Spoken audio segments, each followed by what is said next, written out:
બજારમાં આજે પરત ફરી ખરીદારી સતત 7 દિવસના ઘટાડા બાદ બજાર આજે લીલા નિશાનમાં બંધ થવામાં સફળ. નિફ્ટી સેન્સેક્સ 5% તેજી સાથે બંધ. મિડ કેપ અને સ્મોલ કેપ ઇન્ડેક્સમાં પણ રહી સારી ખરીદારી.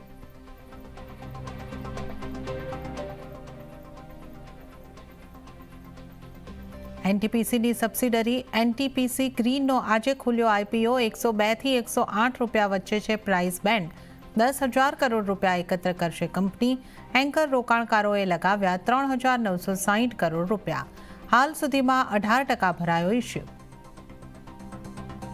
કેપિટલ રિસ્ટ્રક્ચરિંગ પર નવી ગાઈડલાઇન્સથી સરકારી કંપનીઓમાં આજે જોવા મળી સારી તેજી. 2% ઉછળ્યો Nifty PSE index. IRFC, BHEL, REC અને ઓઇલ ઇન્ડિયામાં 3 થી 5%ની તેજી.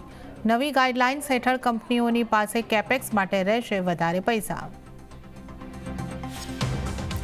મહારાષ્ટ્રમાં મતદાન પહેલા વોટના બદલે નોટનો કાંડ. હોટલમાં કેશની સાથે બીજેપીના નેતા વિનોદ તાવડે ઝડપાયા. પીએમ મોદી સાથે મુલાકાત બાદ યુકેના પીએમ કીર સ્ટામરની મોટી જાહેરાત. ભારત અને યુકેની વચ્ચે ફ્રી ટ્રેડ એગ્રીમેન્ટની આવતા વર્ષે ફરીથી થશે શરૂઆત.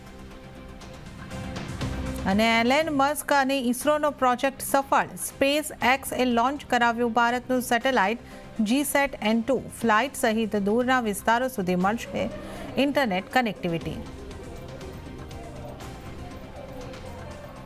તો શરૂઆત